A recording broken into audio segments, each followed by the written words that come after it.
Novamente convosco, meus caros amigos, caros telespectadores da Canção Nova. Cá estou eu mais uma vez, Padre Dário, jesuíta, a partilhar convosco o ordenar a vida através dos exercícios espirituais de Santo Inácio.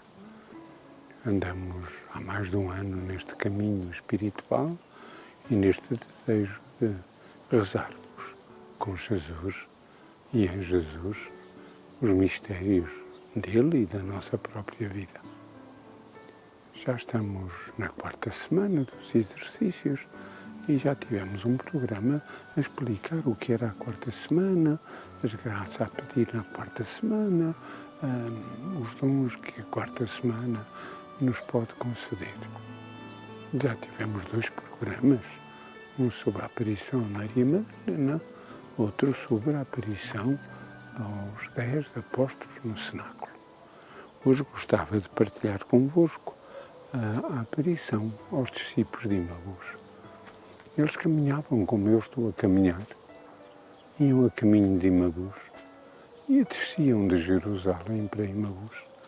Iam tristes, acabrunhados, sem esperança. Eles próprios dizem, nós esperávamos que... Mas tudo tinha acabado naquela sexta-feira santa. Enterraram o Senhor e eles vão desiludidos a caminho de Emaús. Afinal, acreditamos nele, bem esperávamos que ele fosse Rei e Senhor. Estavam, se calhar, à espera de um reino deste mundo, um reino com exércitos, com palácio, com violências, Não. E este Jesus morreu. E caminham para Emaús.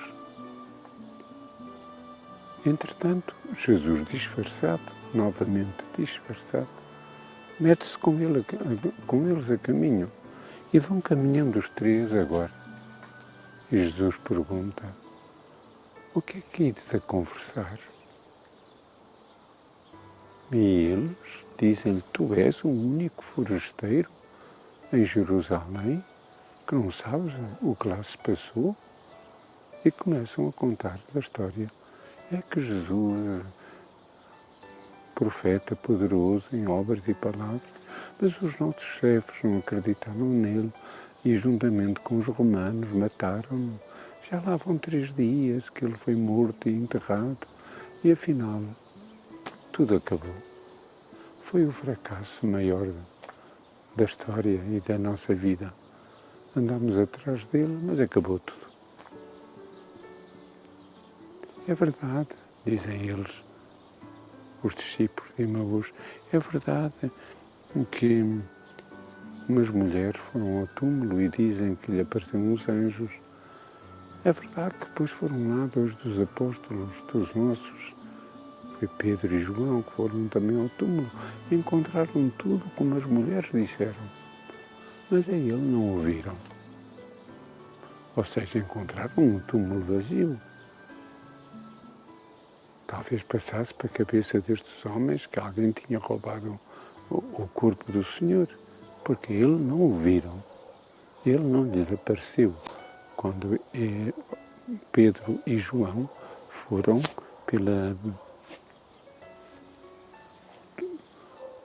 ao túmulo pela primeira vez. Então Jesus começa a dar-lhes uma catequese. Este caminho para Emaús é uma verdadeira celebração da palavra. Começando pelos profetas, indo aos salmos.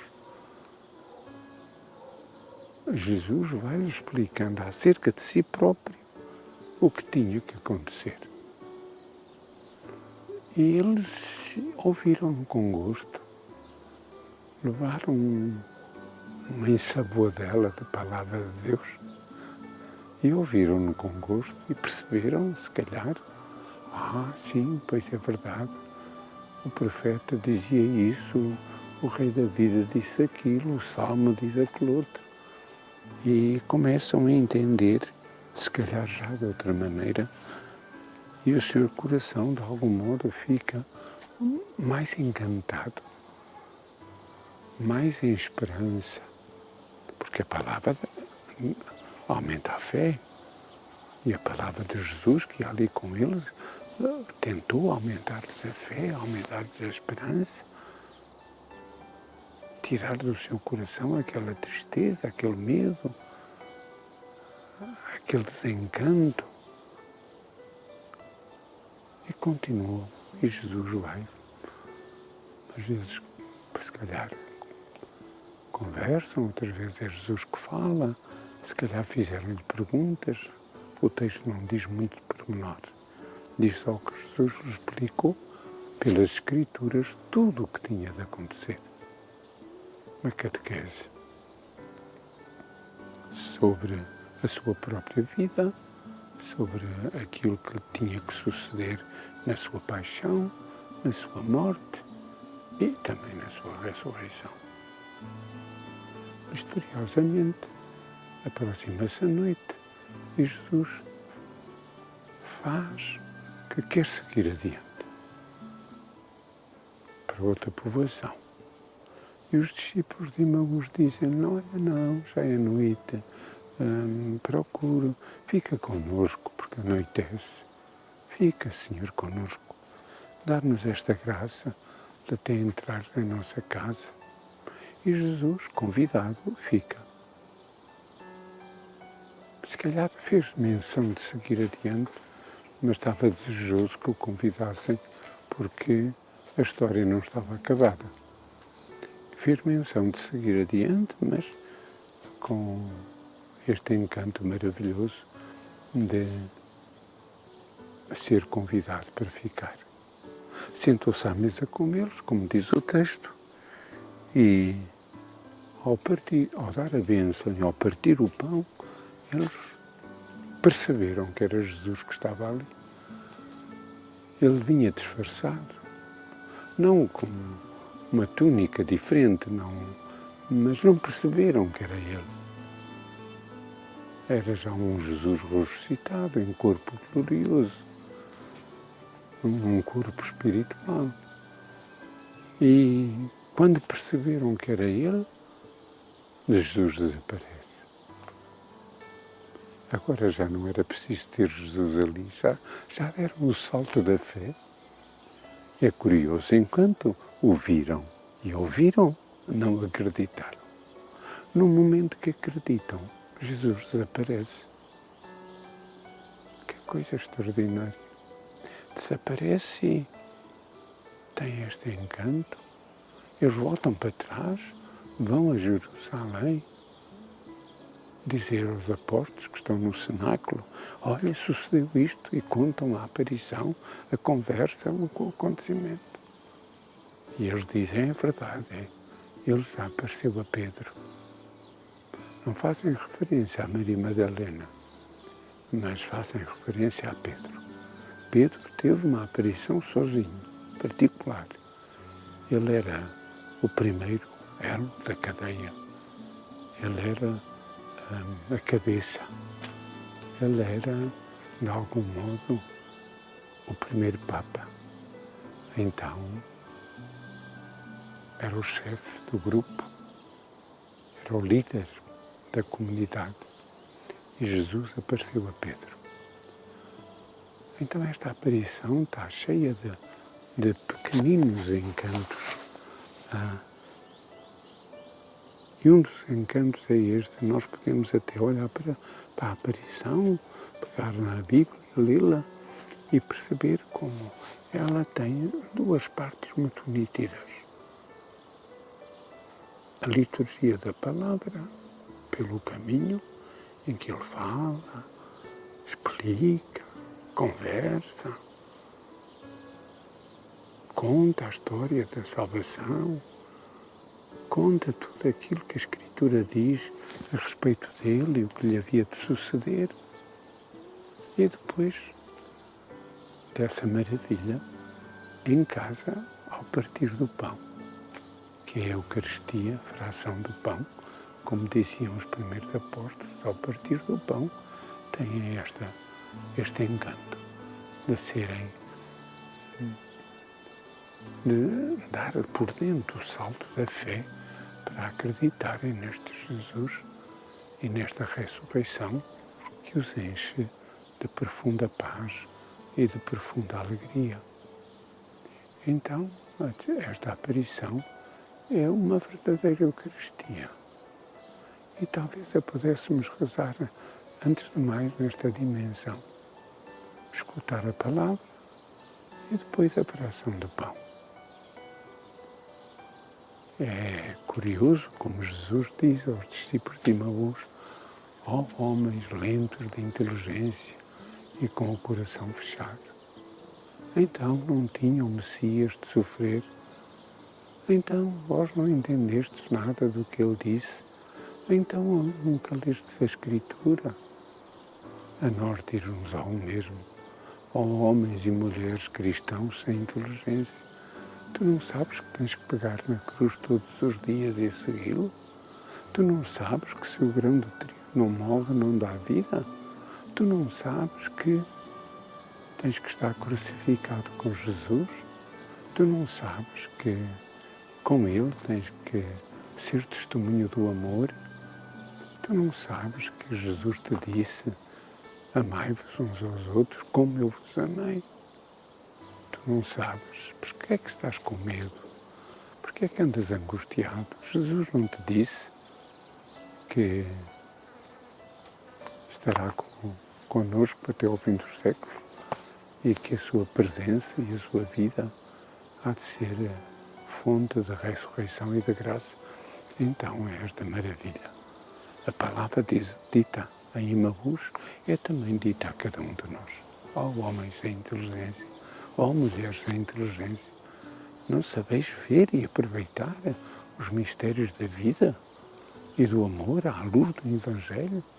A ler os acontecimentos, a assumir a vida à luz do Evangelho? Ainda não percebeste que os últimos é que são os primeiros? E andas aí à procura de vaidades e de...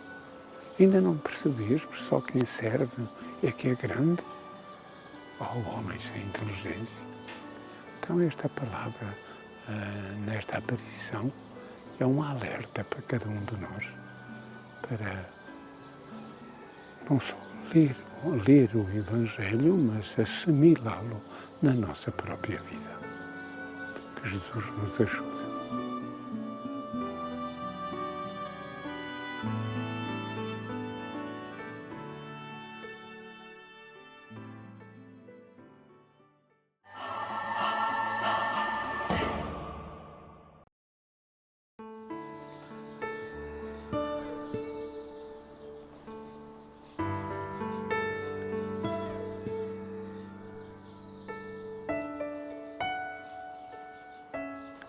Estamos a meditar, estamos a refletir sobre a aparição de Jesus aos discípulos de Emaús. Fizemos o percurso do texto, o percurso que eles fizeram. Fizemos uma caminhada com os discípulos até Emaús. Assistimos ao partir do pão e como eles descobriram o próprio Jesus, que disfarçado pelo caminho se dá a revelar. Vamos agora pegar em alguns aspectos desta aparição que têm muito a ver connosco. Os discípulos de Emaús dizem: nós esperávamos. É o que diz muita gente no mundo de hoje. Muita gente que vive sem esperança, sem encanto. Muita gente que, por circunstâncias várias, olha a crise económica que se vive, a situação da crise vocacional na Igreja, as congregações religiosas a terem cada vez mais gente de idade e não ter gente nova, a situação de um país ou de uns governos, por isso a Europa fora, que parecem estar decididamente contra a Igreja, e parece que nos falta a esperança, parece que nos falta um encanto. aquela situação de violência doméstica e aquele crime que matou a mulher e o filho, ou aquele tiro que atingiu o filho que está muito mal no hospital porque a criança se meteu ao meio entre o pai e a mãe. Parece que nos falta a esperança. E alguns se perguntam, onde está Deus? No meio de tanta dor, tanto sofrimento, no meio de tanta guerra, tanta destruição.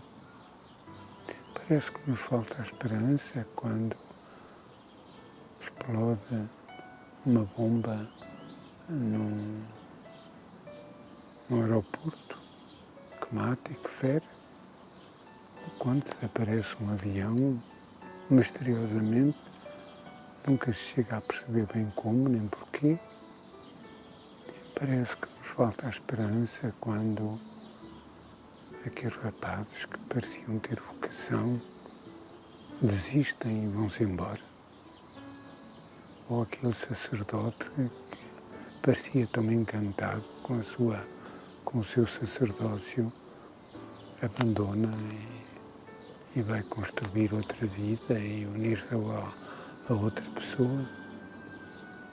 E no meio deste rebuliço todo, até provocados muitas vezes, também por doenças, por mortes de familiares, a gente parece que nos falta a esperança.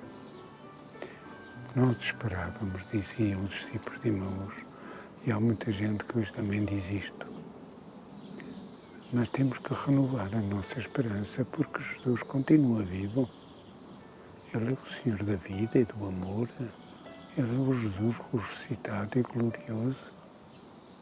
Não podemos perder a esperança nunca, porque Ele está connosco, Ele está em nós. Ele disse-nos, eu estarei convosco até ao fim dos séculos. Ele está em milhões de sacrários. Ele renova o seu sacrifício eucarístico em milhares de missas, muitos milhares e milhares por dia.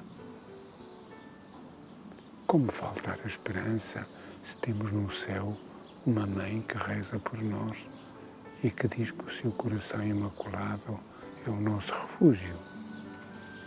Temos que alimentar esta esperança na oração. Temos que rezar mais, temos que rezar melhor, temos que nos agarrar à oração como uma tábua de salvação para aumentar em nós a esperança e para aumentar em nós a confiança total em Jesus. Se Ele foi louco de amor e deu a vida por nós, nós temos que ser loucos de esperança e não desistir. Haja o que houver, suceda o que suceder. Alicerçados nele, não perder a esperança. O Senhor ama a sua igreja. O Senhor há de arranjar outros modos de evangelização. O Senhor, se calhar, quer uma renovação da vida religiosa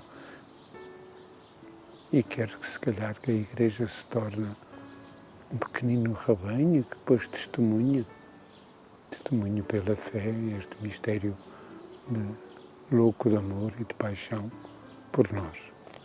Então que nos fique este pensamento para aumentar a nossa esperança. Nunca podemos desistir, porque Deus vai fazendo pequeninos milagres, pequenos e grandes milagres na vida. Por outro lado, ter atenção a esta palavra do Evangelho, da aparição aos discípulos de Emaús,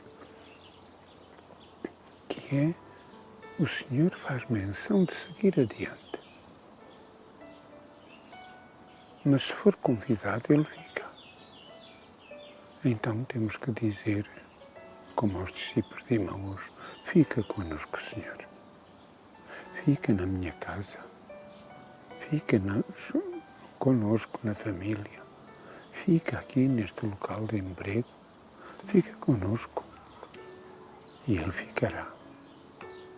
Ou melhor, Ele já está. Nós é que não nos damos conta da sua presença, mas Ele já está. Ele nunca nos desampara. Ele é o Senhor da compaixão, da ternura, da condescendência. Santo Agostinho, quando escreve a história da sua vida, no livro, o célebre livro das Confissões, aparece de vez em quando este refrão. Afinal, Senhor, tu estavas lá e eu não sabia. Quando aquele prazer não o satisfazia, quando aquela situação lhe dava mais alegria quando se aproximava dele, tu estavas lá e eu não sabia. E a gente parece que não sabe que o Senhor está, mas vai-o descobrindo pelos efeitos divinos, santíssimos da sua ressurreição. Vamos descobrindo que Ele está e vamos rezando, fica conosco. E Ele ficará, Ele não nos desampara. Ele não é um traidor, Ele não tem medo dos homens. E se suplicarmos com intensidade, Ele fica. Se lhe rezarmos com tenacidade, Ele fica.